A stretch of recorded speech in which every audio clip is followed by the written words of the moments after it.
Style తో సరికొత్త designs తో SKT గోల్డెన్ డైమండ్స్ ఈ జూలై 5న నల్లగండలో గొప్ప ప్రారంభం. గోడ మీద ఏలాడదీసే తుపాకీ కూడా మౌనంగానే ఉంటుంది.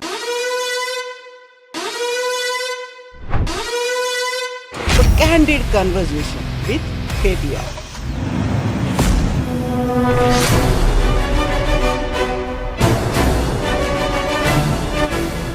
ఇందాక తూతూ మేమే అంటుంటే తూ తూ అని తిట్టుకుంటా. So 20 years of political journey.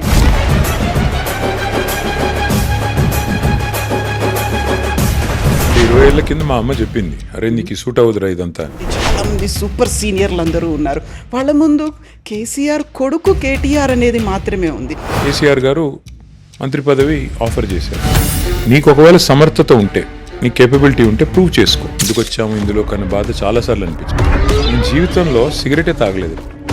అలాంటి నన్ను పట్టుకుని ఒకడొకడు అడ్డమైన విధవులంతా ఎవరితో హీరోయిన్లతో ఇష్టం ఉన్న సంబంధాలు అంటగట్టి అమెరికాలో బాత్రూమ్లు కడిగేవారు. రేవంత్ రెడ్డి గారు నాకు చదువుకోని వాడిని, రోడ్ల మీద ఆవారగా తిరిగేవాడిని. కేటీఆర్ తన స్థాయిని తానే తగ్గించుకొని మాట్లాడుతున్నాడు. పుకారం తింటాం కదా, ఇంత చండాలమైన భాష అంటే అసెంబ్లీలో, ఇంత గలీజ్ భాష అంటే. ఈ మాట అంటున్నందుకు సారీ. ఐ డ్రీమ్లో మరి మీరు ఎడిట్ చేసుకుంటే చేసుకోండి. టీఆర్ఎస్ పార్టీ ఈ తప్పు చేయకుండా ఉంటే బాగుండేది. మనం ర్యాపిడ్ ఫైర్ గురించి కనుక మాట్లాడుకుంటాం. అప్పటి నుంచి అది I'm not asking any general knowledge questions. ఆయన ఉద్యమ లీడర్గా ఉంది, ఆ తర్వాత సీఎంగా మారిన తర్వాత మారిపోయాడు. Success has many fathers, failure is an orphan. ఎందుకు మాట్లాడట్లేదు? మమ్మల్ని తట్టుకోలేకపోతున్నాడు చిట్టినాయుడు. మీరు ఎప్పుడైనా ఒక ఫారిన్ కంట్రీకి వెళ్ళారు? బూతులు కూడా తిడతారు, దానిలో ఏం లేదు. తాడును పట్టుకుని దుంకడం కొద్ది కష్టం, పారాషూట్ వేసుకుని దుంకడం ఈజీ. కానీ ఆ తాడు తెగితే అట్లా కాకుండా అది మన జగన్ అన్న ఎట్లా చేశాడో నాకు తెలియదు, కానీ అడగాలి సార్ ఈసారి కష్టం. కేటీఆర్కి యాటిట్యూడ్ ఎక్కువ. కడుపులో కత్తులు పెట్టుకుని పెదాల మీద చిరునవ్వులు పెట్టుకుని యాక్టింగ్ చేసే కేసు నేను కాదు. నెక్స్ట్ సీఎం అవుతారా కేటీఆర్? ఇప్పుడు అని అడగకు, స్పాట్లో పెట్టు. కేసీఆర్ ఇప్పుడు హీ వాజ్ ఇన్ టీయర్స్, ఏడ్చారు, బాధపడ్డారు. ఒకసారి నా కొడుకు అడిగాడు, పాలిటిక్స్లోకి రాకుండా ఉంటే బాగుంది. కొన్ని లక్షల సార్లు ఎప్పుడు గేర్ మార్చాలో కారుది ఆయనకు తెలుసు.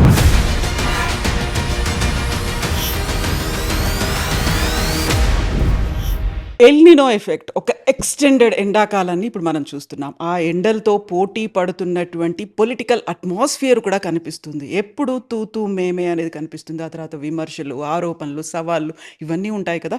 వీటన్నిటిని కాస్త పక్కన పెట్టి ఫుర్సత్గా ముచ్చట్లు పెట్టుకుందాం, బిందాస్గా మాట్లాడుకుందాం. ఒక క్యాండిడ్ కన్వర్జేషన్ విత్ కేటీఆర్.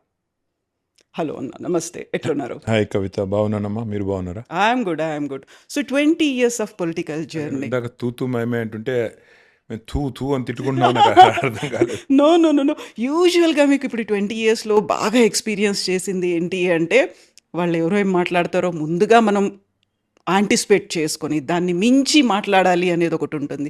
ఆర్ఎల్స్ ఇమ్మీడియట్గా ఇట్లా ఫ్రాక్షన్ ఆఫ్ సెకండ్స్లో కౌంటర్లు, సవాళ్ళు ఇట్లాంటివన్నీ ఉంటాయి. అదేం లేదమ్మా, నేను అసలు అవతల వాళ్ళు ఏం మాట్లాడుతున్నారు అనేది కూడా నేను యాక్చువల్గా చూడను, పట్టించుకోను. ఎందుకంటే నా పార్టీకి నేను, మా పార్టీ తరపున, మా నాయకుడి తరపున ఒక స్పోక్స్ పర్సన్గా, ఒక కార్యకర్తగా నేనేం చెప్పాలనుకున్నానో నేను చెప్తాను తప్ప అవతల వాళ్ళు మమ్మల్ని ఏమంటున్నారు అన్న దాని మీద నేను అంత పెద్ద దృష్టి అయితే పెట్టను. ఎస్పెషలీ లాస్ట్ 2.5 yearsలో అయితే నేను పేపర్లు చదవడం మానేశాను, తర్వాత టీవీ చూడడం కంప్లీట్గా మానేశాను. సో దాని గురించి అసలు ఆలోచించట్లేదు. ఓకే, బట్ ఇంటర్వ్యూ ఇచ్చినందుకు thank you so much. Interview కేవలం కవిత కోసం, I not because of anything else. మీరు ఒక సిస్టర్గా మీ మీద నాకున్న అఫెక్షన్ అనండి, ఇంకోటి అనండి, దానికోసమే తప్ప ఇంకోటి కాదు. Thank you so much. So 20 years of political journey. 2006లో for the first time TRS ఒక ఉద్యమంలో పార్టిసిపేట్ చేయడానికి వచ్చిండ్రు. అక్కడ నుంచి ఇక్కడికి వచ్చిన తర్వాత డైలీ ఒక హెక్టిక్ షెడ్యూల్స్ అనేవి ఉన్నాయి. ఆ తర్వాత ఈ లైఫ్ స్టైల్ అంతా కూడా కంప్లీట్గా మారిపోయింది. ఒక సెలవులు లేనటువంటి ఒక లైఫ్ స్టైల్ అనేది ఉంటుంది. ఇవన్నీ చూస్తూ ఉంటే దాన్ని ఎలా నేను ఇంబైబ్ చేసుకుంటాను, ఎలా యాక్సెప్ట్ చేస్తాను, ఎలా ముందుకెళ్తాను, ఇవన్నీ ఏమనిపించాయి అసలు మీకు? అంటే 20 ఏళ్ల కింద మా అమ్మ చెప్పింది, అరే నీకు సూట్ అవుతురా ఇదంతా అని.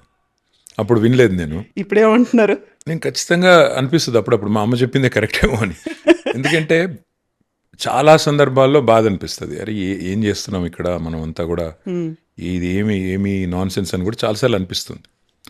బట్ కొన్ని సందర్భాల్లో మనం చేసే పని వల్ల, మనం గవర్నమెంట్లో ఉన్నప్పుడు ఫర్ ఎగ్జాంపుల్ మనం చేసిన ఒక పని వల్ల కొంత మేలు జరిగినప్పుడు చాలా చాలా సంతోషం అనిపిస్తుంది. ఉదాహరణకి ఇవాళదే ఎగ్జాంపుల్ చెప్తాను. ఇవాళ నేను రాజేంద్ర నగర్ నియోజకవర్గంలో ఒక సభకి వెళ్ళాను. సభకి వెళ్తున్నప్పుడు నేను, సబితా ఇంద్రారెడ్డి గారు, నాతో పాటు ఇంకా ఎవరో కారులో ఉన్నారు. ఒక అమ్మాయి పరిగెత్తుకుని వచ్చింది. మేము ట్రాఫిక్లో కారు ఆగింది, ఒక అమ్మాయి పక్క నుంచి పరిగెత్తుకుని వచ్చింది. వచ్చి తలుపు కొడితే, డోర్ కొడితే తలుపు తీస్తే ఎప్పుడు వస్తారన్నా మళ్ళీ మీరు అని గట్టిగా, అంటే ఆ ఇమోషన్ కానీ ఇంకోటి కానీ, అమ్మాయి కళ్ళలో నీళ్లున్నాయి. అమ్మాయి పేరు కల్పన. ఆ వీడియో కూడా మా డ్రైవర్ తీసాడు అనుకోకుండా.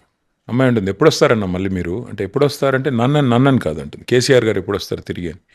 అంటే ఆ రకమైన ఆప్యాయతను మనం పొందగలిగినప్పుడు, నిన్నటికి నిన్న ఈ పక్కన మా నందినగర్లో, మా ఇంటి పక్కనే ఉండే ఇక్కడ నుంచి వస్తున్న రోడ్డు మీద ట్రాఫిక్ జామ్ అయింది. అక్కడ కూడా ఒక అమ్మాయి పరిగెత్తుకుని వచ్చింది. నా పేరు లక్ష్మి, నేను కూరగాయలు అమ్ముతాను, మళ్ళీ మీరే రావాలా, మీరు నాకేం ఇవ్వకపోయినా పర్వాలేదు. అది కూడా మా వాళ్ళు ఎవరో వీడియో తీశారు. నేనేమంటున్నా అంటే, ఇలాంటివి జరిగినప్పుడు, ఇలాంటి అనుభవాలు కలిగినప్పుడేమో చాలా సంతోషంగా అనిపిస్తుంది, తృప్తిగా ఉంటుంది. మొన్న ఒక అబ్బాయి సడన్గా నాకు మెసేజ్ చేసినాడు, సార్ నేను టీ హబ్ వల్ల లాభం పొందాను, ఇప్పుడు నేను ఫోర్బ్స్ 30 under 30 అంటే 30 years కంటే తక్కువ ఉన్న దాంట్లో నేను అత్యంత ప్రభావవంతమైన వ్యక్తుల పేరులో నా పేరు వచ్చింది, మీకు వచ్చి థ్యాంక్స్ చెప్పాలి అన్నాడు. రమ్మన్నాను. వాళ్ళ నాన్నగారిని తీసుకొని వచ్చినాడు. వాళ్ళ నాన్నగారు పాపం చాలా అమాయకంగా ఉన్నాడు. ఏం చేస్తుంటారు మీరు అన్న. వాళ్ళ నాన్నగారు ఒక వెల్డర్, ఒక కూలీగా పనిచేసేటోడు. వాళ్ళ కొడుకు 27 ఏళ్ళు 2022లో స్టార్టప్ పెట్టాడు. 4 ఏళ్లలో he's become one of the most influential people according to Forbes. 30 under 30లో ఉన్నాడు. So when he was thanking me, ఎంత సంతోషం అనిపించిందంటే, ఓహో మనం చేసిన ఎప్పుడో చిన్న ప్రయత్నం ఒక పిల్లోడికి లాభం జరిగింది. వాళ్ళ ఆ తండ్రిని అడిగాను నేను, మీ కొడుకు చెప్తుంది ఏమన్నా మీకు అర్థమవుతుందా అని. నాకు అర్థం కాలేదు అన్నాడు. కానీ నా కొడుకు మీలాంటి వాళ్ళతో కూర్చుని మాట్లాడుతున్నాడంటేనే నాకు సంతోషంగా ఉంది అన్నాడు. ఏదో సాధించిండు అనేది మాత్రం అర్థమవుతుంది. అంటే అట్లా, సో ఇట్లాంటి అనుభవాలు కలిగినప్పుడు ఏమనిపిస్తుంది అంటే, ఇట్స్ ఆల్ వర్త్ ఇట్ అనిపిస్తుంది. బట్ అన్నిటికన్నా మించి మీకు గుర్తుండాలి కవిత, మీరే ఇంటర్వ్యూ చేశారు. అప్పుడు మీరు TV 9లో ఉండే, కేసీఆర్ గారు ఇంటర్వ్యూ చేశారు. మీరు తెలంగాణ వచ్చిన తర్వాత ఇదే ఇంట్లో ఆ పైన రూమ్లో మీరు ఇంటర్వ్యూ చేసినారు. కేసీఆర్ గారు కన్నీళ్ళు పెట్టుకున్నాడు ఆయన. ఎగ్జాక్ట్లీ. అసలు తెలంగాణ సాధించిన దాని ముందు మిగతా అన్ని బలాదూర్, ఇంకా మిగతా ఇది ఏమైనా ఎనీ సార్ట్ ఆఫ్ అచీవ్మెంట్. నేను మంత్రి అయ్యాను, 10 ఏళ్ళు మంత్రిగా ఉన్నాను, ఇవాళ ఎమ్మెల్యేగా ఉన్నాను, మా పోరాటం అట్లాగే కొనసాగుతుంది. కానీ ఆ ఫీలింగ్ పబ్లిక్ లైఫ్లోకి వచ్చిన తర్వాత, ఏం సాధించావు నువ్వు, ఎప్పుడో ఒకప్పుడు రిటైర్ అవుతాం కదా, అయిన తర్వాత నా కొడుకో లేకపోతే ఫ్యూచర్లో ఎవరైనా అడిగారు ఇంకేం సాధించావు నువ్వు, తెలంగాణ సాధనలో నాది కూడా ఉడతా భక్తిగా ఒక రేణువంత, ఇసుక రేణువంత పాత్ర నాది కూడా ఉంది అని చెప్పుకోవడానికి గర్వపడతాను. అంతకంటే ఏం కావాలి ఈ లైఫ్కి. కాకపోతే అమెరికాలో మీరు చేసినటువంటి ఉద్యోగం కావచ్చు, మంచి శాలరీ, ఎవరైతే ఒక కల కంటారో అట్లాంటి ఒక లైఫ్ను వదిలిపెట్టి ఫర్ ద ఫస్ట్ టైం ఇక్కడికి ల్యాండ్ అయినప్పుడు కేసీఆర్ కొడుకుగా మిమ్మల్ని చూశారు. ఒక రాజకీయ అరంగేట్రం చేస్తున్నప్పుడు అప్పటికే ఒక కాకలు తీరినటువంటి నేతలు ఉన్నారు, తలలు పండినటువంటి చాలామంది సూపర్ సీనియర్లు అందరూ ఉన్నారు. వాళ్ళ ముందు కేసీఆర్ కొడుకు కేటీఆర్ అనేది మాత్రమే ఉంది. సో మిమ్మల్ని మీరు నిరూపించుకోవాలి. ఇక్కడ ఉన్నటువంటి చుట్టూ ఏవైతే పరిస్థితులు ఉన్నాయో వాటన్నిటిని అర్థం చేసుకొని ముందుకు వెళ్ళాలి. కొన్ని హికప్స్ అనేవి ఉంటాయి, వీటన్నిటిని ట్యాకిల్ చేసుకుంటూ ముందుకు ఎట్లా వెళ్ళారు, దానికి అప్పుడు మీరు ఏం చేశారు అసలు? ఏమీ లేదు మా. In fact today's father's day, I have to acknowledge my father. KCR గారి కొడుకుగా నేను పుట్టకపోయి ఉంటే ఇదేది ఇప్పుడు నేను మీతో కూర్చుని మాట్లాడే అవకాశమే లేదు. కేసీఆర్ గారి కొడుకుని కాకపోతే నాకు ఈ పాత్ర లేదు, నాకు ఇంత ఇవాళ ఇంత వచ్చిన పేరు కానీ ఇంకోటి కానీ ఏది నాకు ఈ అవకాశం వచ్చేది కాదేమో. సో వాస్తవాలే. మనం మన పరిధి మించి, మన శక్తికి మించి ఊహించుకుంటే కష్టం. నేను అనేదల్లా అల్టిమేట్గా కేసీఆర్ గారి కడుపున పుట్టడం నా అదృష్టం. ఆయన ఒక గొప్ప ఉద్యమ నాయకుడు, ఎంతోమంది కార్యకర్తల మాదిరిగానే నాకు కూడా అవకాశం వచ్చింది. బట్ సహజంగా నాకున్న ప్రత్యేకత ఏంటంటే, నేను ఆయన కడుపున పుట్టడం. దానివల్ల ఏమైంది, ఆటోమేటిక్గా మీడియా గుర్తింపు కానీ ఇంకోటి కానీ వచ్చింది. మీడియా గుర్తింపు కానీ ఇంకోటి కానీ వచ్చినప్పుడు మనం, చిన్న ఉదాహరణ చెప్తాను మీకు నేను. 2014లో ప్రభుత్వం వచ్చింది, ప్రభుత్వం ఏర్పడినాక కేసీఆర్ గారు మంత్రి పదవి ఆఫర్ చేశారు. నేను మంత్రిని చేస్తున్నాను అన్నారు. అంటే నేను ముందుకు సంకోచించిన కొద్దిగా. నాకేమనిపించిందంటే, నా వల్ల ఇంత పెద్ద మనిషి బద్నాం అవుతారు, ఆయనకి ఎందుకు బద్నాము, మళ్ళీ కొడుకుని క్యాబినెట్లో పెట్టుకున్నాడు అని అంటారు. సార్ ఎందుకు సార్ వద్దులేండి, మీరుంటే చాలు కదా, మీరుంటే నాకు నా కాన్స్టిట్యున్సీకి సంబంధించి ఏ పని అన్నా అవుతుంది కదా, నాకు ఎందుకులేండి అన్న. అంటే ఆయన అన్న మాట ఏంటంటే, ఈ రోజు కాదు, ఇంకో 20 ఏళ్ల తర్వాత నీకు నేను మంత్రి పదవి ఆఫర్ చేసినా కొడుక్కి ఇచ్చాడని అంటారు. నీకు ఒకవేళ సమర్థత ఉంటే, నీ కేపబిలిటీ ఉంటే ప్రూవ్ చేసుకుంటే స్టేట్ కోసం మంచి పని చేసిన వాడు అవుతావు. ఎగ్జాక్ట్లీ. ఒకవేళ ప్రూవ్ చేసుకోకపోతే ప్రజలే తిరస్కరిస్తారు, పక్కన పెడతారు. కాబట్టి నువ్వు నా కొడుకు అనడం క్వాలిఫికేషన్ కాకూడదు, అదొకటే క్వాలిఫికేషన్ కాకూడదు, బట్ నువ్వు నా కొడుకు అనడమే అబ్స్ట్రక్షన్ కూడా కాకూడదు నీ గ్రోత్కి.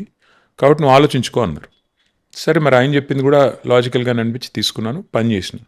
ఇవాళ నేను వెనక్కి తిరిగి చూసుకుంటే వాస్తవం ఏంటంటే కవిత, 100% ఆయన ఏదైతే చెప్పారో తూచా తప్పకుండా చేసుకుంటూ పోయాను. అంతే తప్ప ప్రత్యేకంగా ఫలానా చేయాలనో, ఒక ఎజెండాతోనో, ఒక పర్సనల్ అగ్రాండైజ్మెంట్ కోసం నేనేం ప్రయత్నం చేయలేదు. మా నాయకుడు ఏ పని చెప్తే ఆ పని తూచా తప్పకుండా ఒక కార్యకర్తగా చేసుకుంటూ పోయాను. సో ఆ ప్రాసెస్లో కొన్ని విజయాలు రావచ్చు, కొన్ని అపజయాలు రావచ్చు, కొన్ని ఎదురు దెబ్బలు తగలవచ్చు, కొన్ని జరగవచ్చు, but that is life. Exactly. ఒక వారసత్వ రాజకీయం అనేటువంటి ఒక నెగటివ్ కామెంట్ ఉంటుంది. At the same time KCR లెగసీని కేటీఆర్ కంటిన్యూ చేస్తున్నాడా అనేటువంటి ఒక బాధ్యత, అంచనాలు ఉంటాయి. 2 డిఫరెంట్ వరల్డ్స్ అనేవి ఉంటాయి. వీటన్నిటిని ట్యాకిల్ చేసుకుంటూ ముందుకెళ్ళడం అనేది ఒక రకంగా సంతృప్తి ఉందా, ఆనందం ఉందా అంటే ఎందులో కనిపిస్తోంది మీకు ఇదంతా? అంటే కొన్ని సందర్భాల్లో బాధ అనిపిస్తుంది. అసలు ఎందుకు వచ్చాము ఇందులో కన్నా బాధ చాలాసార్లు అనిపించింది. ముఖ్యంగా పర్సనల్గా ఫ్యామిలీని టార్గెట్ చేసినప్పుడు, పర్సనల్గా విమర్శలు చేసినప్పుడు, అడ్డగోలుగా మాట్లాడినప్పుడు, అసలు ఇష్టం ఉన్న లింకులు పెట్టి నాకు విచిత్రం అనిపించేది. నేను జీవితంలో సిగరెటే తాగలేదు ఎప్పుడు. అలాంటి నన్ను పట్టుకుని ఒకడెవడు అడ్డమైన విధవులంతా నువ్వు డ్రగ్స్ తీసుకుంటావు అంటాడు. డ్రగ్స్ తీసుకోవడం